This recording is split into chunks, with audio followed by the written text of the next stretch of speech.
Continuamos con el tema de neumonías virales. Eh, Habíamos visto el tema de neumonías adquiridas en la comunidad, neumonías bacterianas. Y antes de ese tema también hemos visto dos tipos de insuficiencia.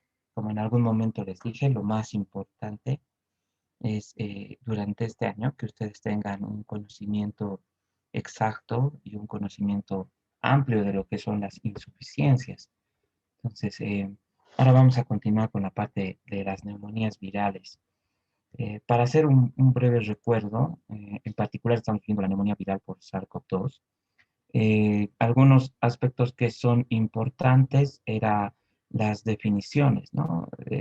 La neumonía viral por SARS-CoV-2, cuando hablamos de SARS-CoV-2 hablamos del virus y cuando hablamos de COVID-19 hablamos de la enfermedad que produce, que principalmente es a nivel respiratorio, pero vamos a ver que también llega a producir una serie de manifestaciones en otros tejidos. Y algo también importante era sobre lo que es la inmunidad colectiva, mal llamada, o inmunidad de rebaño. Es aquella que se consigue cuando llegamos hasta un 60% de la población que haya sido vacunada o que haya cursado con la enfermedad. Eh, Habíamos visto también de que este tipo de coronavirus es un tipo de coronavirus que si bien es una nueva especie, los coronavirus son causa frecuente de cuadros respiratorios y más que todo durante la infancia. Que se han presentado epidemias con cuadros de esta gravedad, sí han ocurrido, y habíamos visto que había una en el 2003 que era la neumonía viral por SARS-CoV, que es muy similar a la que ahora estamos viendo, por eso se llama SARS-CoV-2. Y también había otro brote que era la neumonía viral por MERS-CoV, que se describió el 2002. Ambos son dos procesos autolimitados que afectaron a un grupo de personas y a muy pocos países. La SARS-CoV-2 perdón, la inicial, la SARS-CoV, tenía como igual un coronavirus que mediante trazado genómico se determinó que provenía de los murciélagos y que tenía un huésped intermedio que era la civeta. Y por otra parte, la del MERS-CoV-2, los dromedarios. Y ahora se supone que tiene un huésped intermediario, que es un pangolín, que es un oso hormiguero, similar a un oso hormiguero, que tiene la característica de poder contagiar al ser humano y que el ser humano puede transmitir la enfermedad entre varias personas. ¿Qué son? Y ahí habíamos quedado la última vez. ¿Qué aspectos son especiales de la pandemia? Esto es más que todo una descripción que vamos a hacer de algunas experiencias que nos van a ayudar a entender algunos aspectos importantes. Primero, existen determinados países que han tenido respuestas, en algunos casos exitosas y en otros casos que han sido un fracaso, ¿no? Y esto ha servido para determinar ciertas conductas que se están tomando en los demás países. Por un lado, tenemos qué es lo que ocurrió en China. Ya en un principio les había dicho que el primer brote eh, fue una sorpresa, el primer brote para este país, pero gracias a la experiencia que tenía, porque presentó en el mismo país un brote de SARS-CoV en 2003, estaba preparada para poder asumir una nueva epidemia.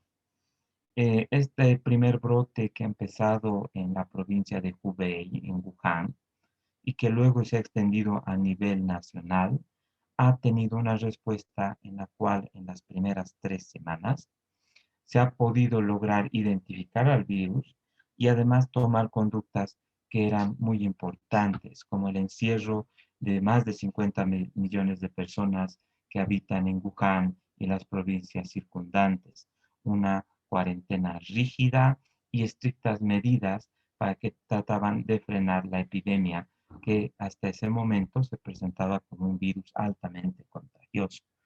un primer brote que ha logrado ser frenado durante varias semanas gracias a las medidas que ha tomado China por la experiencia que ha adquirido con epidemias similares, ¿no? Una pandemia que ha recibido una respuesta organizada, tanto del poder político y también de la población. ¿Qué ha ocurrido en otras partes? Aparte de eso, también tenemos Japón y Taiwán. La preparación. 24 millones de personas con una densidad poblacional de 650 por kilómetro cuadrado. Un país pequeño con una gran cantidad de población, pero que hasta el 7 de junio del 2020 solo habían notificado los 443 casos y 7 defunciones. Eso demostraba una gran preparación de estos países, especialmente Japón, que había adquirido una gran conciencia pública para poder realizar el rastreo de los grupos, las prohibiciones en las reuniones grupales, el uso generalizado de las mascarillas, la higiene de las manos, las cuales incluso son parte de la etiqueta normal de estos países, ¿no? Si vemos algún documental o alguna noticia de Japón, siempre vemos que siempre están utilizando barbijos, cubrebocas, cuando están con cuadros virales, gripales. Entonces eran países bien preparados que han logrado también frenar y disminuir la tasa de contagios y obviamente de defunciones. ¿Qué ocurrió en otros países? Italia, en las primeras semanas.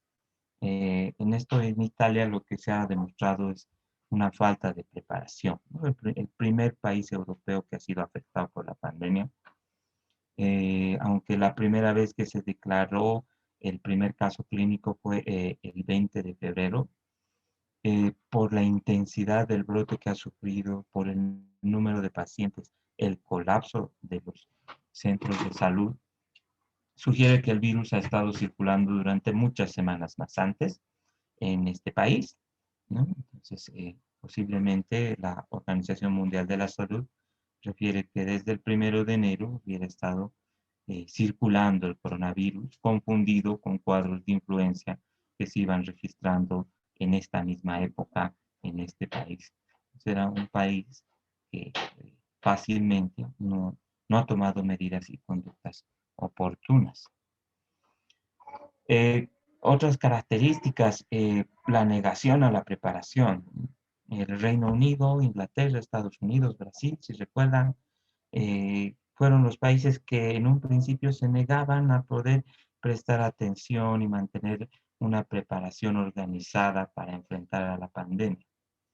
Retrasaron una serie de conductas y esto ha ocasionado de que, por ejemplo, Estados Unidos sea el primer país con mayor número de casos y de defunciones.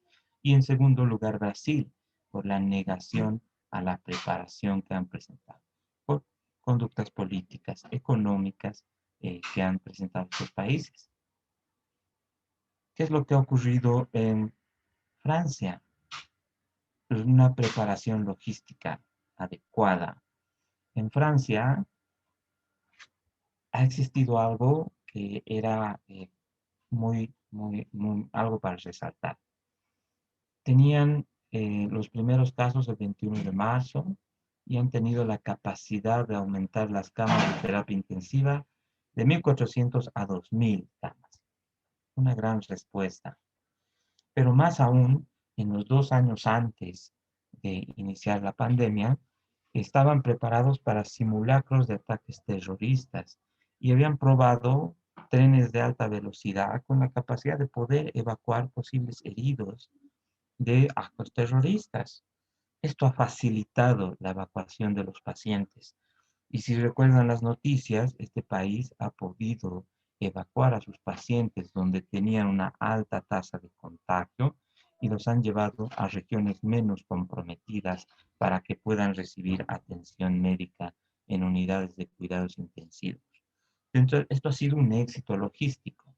Han podido duplicar sus camas de internación y han podido tener un, un, un plan con el que puedan evacuar a sus pacientes a unidades de cuidados intensivos donde todavía existían camas libres.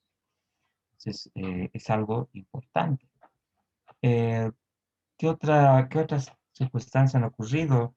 Eh, Alemania es de la que ha tenido uno de los casos de menos mortalidad, pero muy asociada a la mayor cantidad de pruebas que han realizado estos en este país, en pacientes asintomáticos. Y esto ha ayudado al aislamiento de los mismos pacientes. Y además, no solamente los laboratorios gubernamentales, sino que los laboratorios privados han podido realizar las pruebas necesarias para el diagnóstico precoz. Y es lo que también nosotros en un principio se quería hacer, ¿no? Entonces, el rastreo, la, la toma de muestras a pacientes incluso asintomáticos es fundamental en esta pandemia para lograr su aislamiento y contención de la enfermedad. Entonces, mientras menos pruebas se tengan, menos sospecha, es mucho peor serán los resultados. ¿Qué otros aspectos importantes? En diciembre del 2020, resulta que Irlanda parecía ser un modelo de buena pandemia.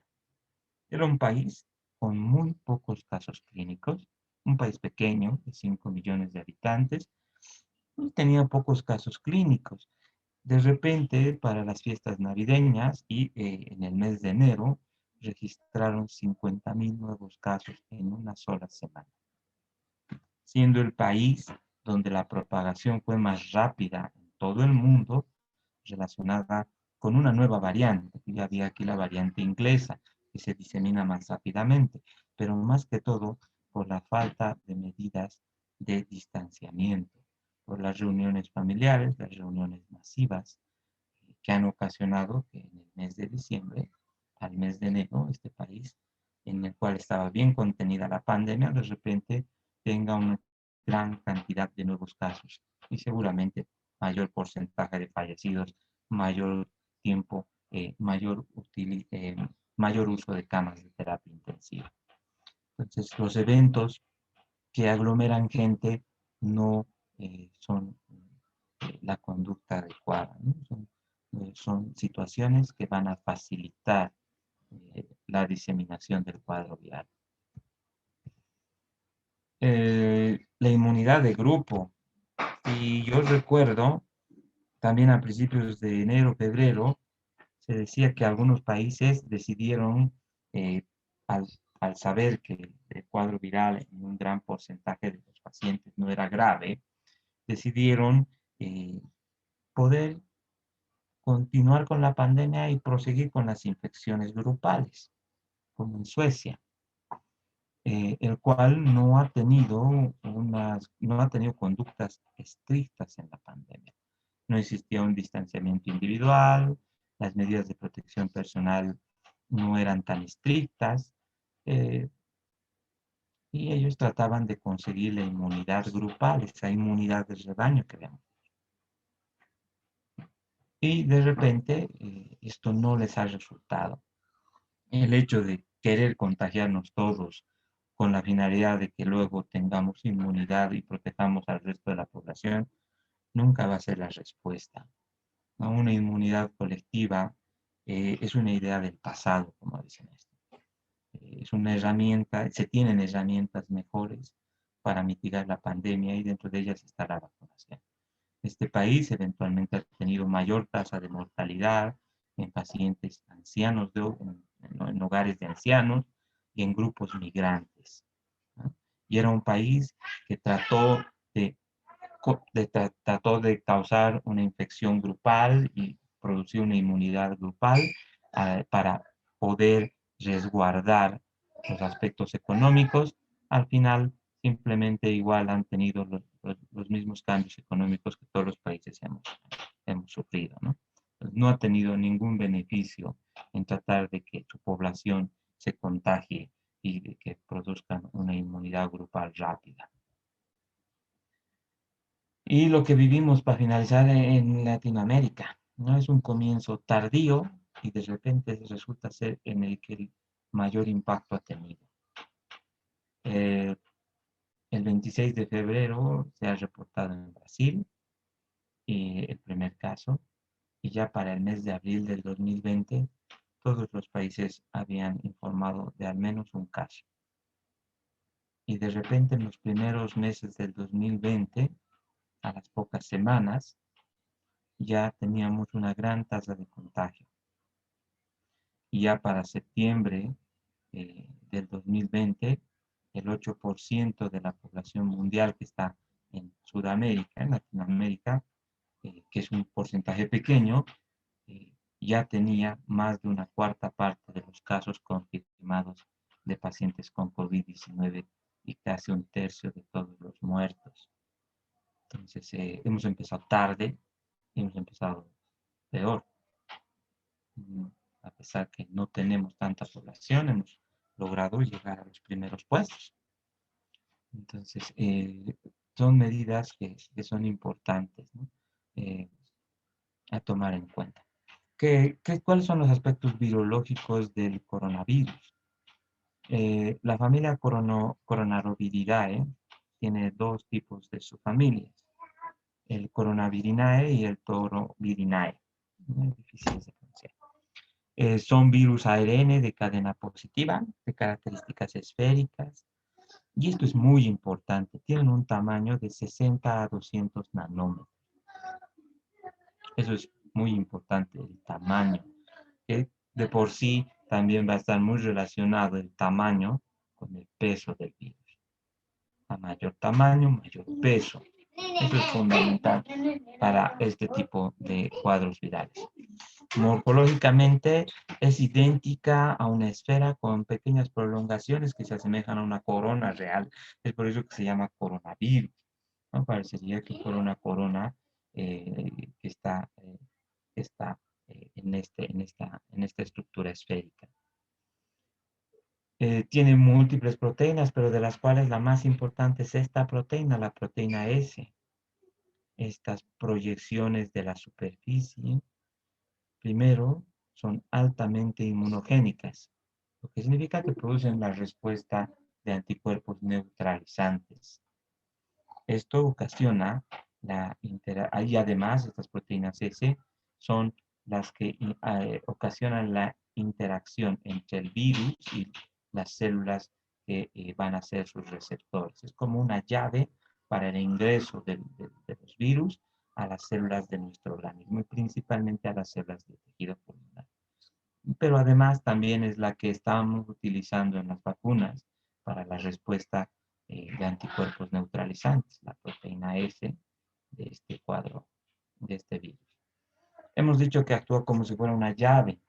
Lo que pasa cuando el virus llega a nuestro organismo es que se acopla a unos receptores, que son los receptores de la enzima convertidora de angiotensina. Estos receptores se encuentran en diferentes partes de nuestro organismo, pero principalmente en los neumocitos tipo 2, que son los productores de surfactante. Entonces, gracias a esta proteína S, que es altamente inmunogénica, que además actúa como una llave para el ingreso del virus dentro de nuestros neumocitos, no solamente a los neumocitos, porque estos receptores los tenemos en diferentes partes de nuestro organismo, a nivel gastrointestinal, a nivel del sistema nervioso central. Eso es lo que explica las manifestaciones clínicas también, ¿no? No solamente va a ser respiratorio, hay manifestaciones del sistema nervioso central, gastrointestinales, por la cantidad de receptores AC2 que puedan presentar nuestros tejidos. Estos receptores ya eran conocidos porque son los mismos receptores que utilizaba el SARS-CoV del 2003, los mismos receptores, una proteína casi similar que permitía el ingreso hacia nuestras células. Diferente a la del MERS-CoV, que eran receptores de tipo DPP4. Una vez que el virus ingresa a la célula, a estas células, a los neumocitos tipo 2, no solamente compromete a este epitelio alveolar, sino que también al endotelio capilar. Recuerdan que cuando hemos hablado de insuficiencia respiratoria, hemos hablado que hay una unidad alveolo capilar. Por una parte, el alveolo tiene la membrana el epitelio alveolar, ahí están los neumocitos.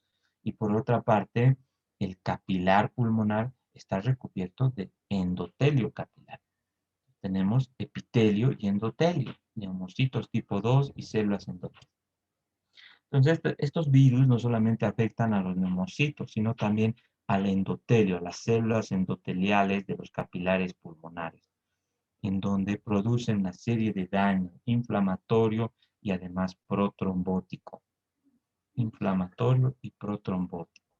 Trombos a nivel de la vasculatura pulmonar, que seguramente recuerdan que el tratamiento del SARS-CoV-2 en gran parte es corticoides y anticoagulantes, ¿no? Entonces, estamos viendo, desencadena inflamación, a nivel de los neumocitos produce un compromiso alveolar, a nivel del endotelio capilar produce inflamación, trombos dentro de esos pequeños capilares. Como les decía, no solamente compromete el tejido pulmonar, sino también tenemos estos mismos receptores de la enzima convertidora de angiotensina en otras partes del organismo, a nivel gastrointestinal, a nivel renal, hepático, miocardio. Y se han descrito signos, sintomatología diversa, y esa signos, sintomatología está en relación a los receptores de la enzima convertidora de angiotensina en los cuales puede actuar este virus. Entonces, a nivel gastrointestinal hay una gran cantidad de receptores. También va a producir manifestaciones gastrointestinales, principalmente de posiciones líquidas. El SARS-CoV-2 es muy sensible y se activa fácilmente a la luz ultravioleta, al calor, al etanol, al 75%, al cloro, al cloroformo, al jabón, que tienen la capacidad de neutralizar esas proteínas heces, que es muy importante. ¿Cuáles son las formas de transmisión de este virus? No sé si recuerda alguien de qué forma se puede transmitir el COVID-19. Alguien que pueda participar. Doctor, vía inhalatoria. Vía inhalatoria, ¿no? Vía inhalatoria. Eh, y en un principio veremos que la transmisión se produce a través de secreción de la vía aérea. ¿Está muy bien? Se replica en las células de la región respiratoria alta y eventualmente bajan a las células del tejido alveolar, a los neumocitos tipo 2, al endotelio capilar, donde producen inflamación, exudado, trombos, etc. Y también incluso se puede eliminar por las heces y la orina. Algo importante que es fundamental para entender por qué este cuadro viral es diferente a los otros SARS es porque los otros SARS, el SARS-CoV y el MERS-CoV, son cuadros virales que tenían una replicación de predominio en las células del aparato respiratorio inferior. Estos cuadros virales que ingresaban al trayecto respiratorio, ingresaban a los neumocitos, y ahí se producía la replicación viral. No se producía una replicación viral en, en la parte alta del aparato respiratorio. Aquí, esto es fundamental, esto explica el por qué estos pacientes se vuelven tan rápidamente contagiosos, porque tienen una gran cantidad de replicación viral en la parte de la orofaringe y la transmisión por secreciones de la vía aérea va a ser más fácil. Otra característica que les decía es que el virus es pesado y todo está sujeto a las leyes de la física y de la gravedad. Entonces, esto nos permite determinar la distancia que recorre el virus. Una vez que se expulsa, tiene que caer. Y esa distancia por el peso no va a ser muy alta, no va a ser una gran distancia. Entonces, de ahí viene el término de una sana distancia. Es fácilmente contagioso porque se replica en la vía aérea alta y el hecho de que sea sintomático facilita que se disemine. Lo diferencia de los otros SARS-CoV y MERS-CoV que se replicaban en los neumocitos y de ahí todavía la replicación y la expectoración daba tiempo a que puedan ser aislados. Segundo, son virus pesados que una vez que salen de la vía aérea caen y se puede mantener una sana distancia. Las gotas de saliva pueden estar hasta los 12 metros, se pueden expulsar, dependiendo la actividad que tomemos con nuestra voz. Algunos otros virus, miren, por ejemplo, el virus del sarampión se expulsaba hasta 10 metros y el coronavirus, por el peso que tiene, se expulsa hasta 1,5 metros. Entonces, esto explica lo que en algún momento y todavía seguimos viendo, es de lo que en principio era el distanciamiento social y ahora es el distanciamiento físico. El distanciamiento social como una medida gubernamental, la cual nos ha mantenido en cuarentena para evitar que entremos en contacto y que se pueda diseminar esta infección viral, ¿no? Y ahora el distanciamiento físico, que ya tiene que ser más un aspecto de la vida cotidiana de nuestros pacientes, de nosotros, que nos recomienda mantener una distancia de al menos 1 metro, según la Organización Mundial de la Salud, 1,5 metros a nivel de lo que es el gobierno de Alemania, Italia, y 2 metros lo que es el Reino Unido y China, en relación al peso y al tamaño del virus. Entonces, las gotitas grandes que se expulsan con la saliva van a tener hasta 2 metros, 1,5 metros en el cual tiene que caer, ¿sí? Pero, y esto en un principio ha causado confusión. Recuerdan que en 2020, en un principio, incluso decían que no utilicen barbijo las personas que no estén en contacto con pacientes infectados, porque se decía, esto, si mantenemos el distanciamiento, no va a haber contagios. Pero entonces, ¿qué ha cambiado? ¿Por qué ha habido más contagios? Entonces, las, la secreción que existe en estas gotitas, hemos dicho que va a variar, que viaja hasta menos de 1 metro, 1,5 metros, ¿sí? Pero también hay otras situaciones que producen aerosoles, ya no son gotitas, microgotitas, son aerosoles.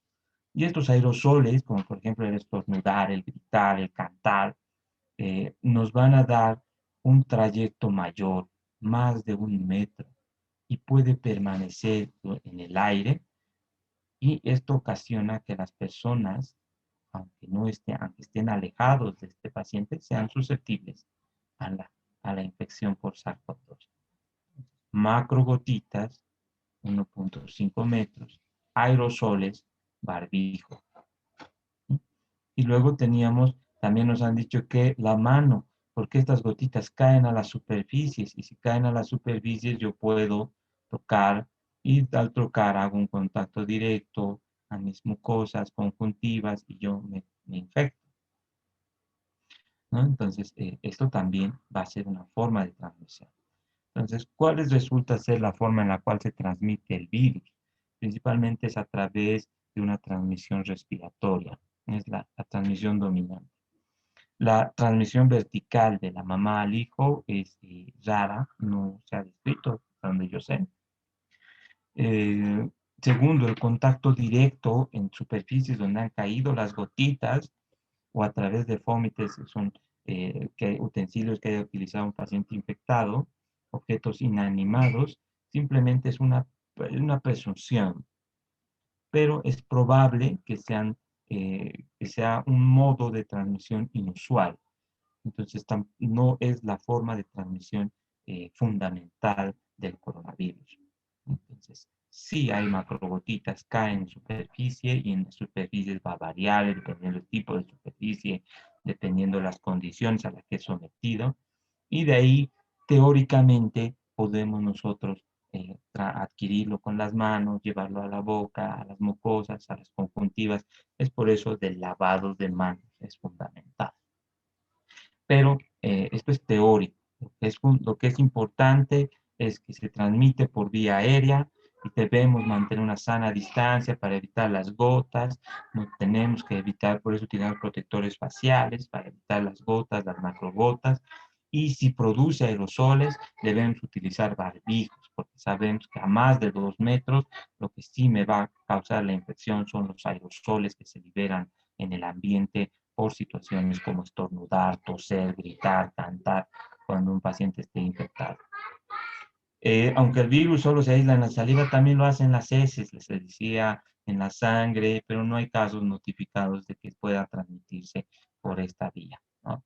Entonces, también se ha visto que los gatos y los hurones pueden infectarse y transmitirse entre sí, pero no hay casos reportados de transmisión entre a humanos. Entonces, el éxito mundial que ha tenido el SARS-CoV-2 para causar tantos problemas ha sido la suma de todas estas cosas, ¿no? Que se transmite por gotitas, que se puede aerosolizar, que se replica en la vía aérea superior, que eso facilita que se elimine más rápidamente al medio ambiente y que causemos más contagios. Eso ha hecho que el SARS-CoV-2 resulte ser un virus altamente infeccioso y se convierta en una pandemia, lo que le diferenciaba del SARS-CoV, del MERS-CoV, que tenían características diferentes. Que incluso esto antes de que den síntomas no se transmitía. Ingresaba hasta la vía aérea inferior, replicaban, paciente hacía síntomas, fiebre, empezaba a toser, se podía aislar, se podía mantener en aislamiento y se podía ser exitoso las conductas con estos dos cuadros. Mientras que con el SARS-CoV-2 no, ¿no? Eh, como les decía, se encuentra en mayor cantidad en las vías aéreas altas. En la etapa temprana de la enfermedad es donde se encuentra en gran cantidad. Y eso es fundamental. En mi caso, cuando yo he presentado algún tipo de malestar, en donde se ha visto evidente eh, el- eh, las alteraciones estructurales, era a nivel de mi orofaringe. Bueno, tenía las amígdalas, el paladar blando. Entonces esa es una característica importante. Otros lugares también va a haber a nivel renal, hepático, miocardio y también seguramente va a haber descripción de otros lugares más y de otra sintomatología más con el tiempo. Cada vez se va sumando más síntomas, signos, tejidos y órganos que están siendo afectados por este virus, ¿no? Eh, Hemos dicho que en aerosoles puede permanecer hasta 4 horas. Esto también es importante. En un ambiente que esté bien aireado, puede estar hasta 4 horas en aerosol. ¿No? Hemos dicho que hay situaciones que aerosolizan, tengo que utilizar barbijo. Entonces, en un ambiente donde haya estado un paciente que ha estado infectado y que haya aerosolizado, va a estar en ese ambiente 4 horas, 3 a 4 horas, si es que sí, bueno, después de 4 horas, si está bien aireado el ambiente, los aerosoles van a terminar cayendo en las superficies. Y otras superficies más, esto han debido ver, se ha empezado a decir que las gotitas caen del aire, permanecen en el aire hasta 3, 4 horas en aerosoles, y cuando caen como gotitas en cobre, permanecen hasta 4 horas, creo, en cartón 24 horas, en plástico 2 a 3 días, si cae sobre el acero de 2 a 3 días. Entonces, esta situación ha ocasionado que nosotros tengamos que tener también cuidado con los utensilios y los diferentes objetos inanimados con los cuales tenemos que mantener una limpieza. Hemos dicho de que el SARS-CoV-2 teóricamente se puede transmitir por el contacto de superficies que tengan el virus, ¿no? Pero es algo teórico, generalmente se ha demostrado que son virus inactivados, que no es la causa principal. Lo fundamental es el distanciamiento sano, el uso de barbijos, mantener ambientes aireados, pues, si es que son ambientes donde han estado personas, para evitar ese tiempo de 4 horas de aerosolización. Y si podemos eliminar también las posibles gotas que han caído en la superficie, la limpieza con alcohol, se puede realizar, ¿no? Entonces, en un principio, si recuerdan, todos teníamos que limpiar nuestra ropa antes de entrar a la casa, ¿no? Pensando que se habían gotitas caído, los zapatos. Entonces, son cosas que tenemos que seguir haciendo, no es fundamental. El barbijo, el distanciamiento sí lo son, ¿sí? Vamos a quedar aquí y vamos a continuar el día de mañana, ya nos queda un minuto. Antes que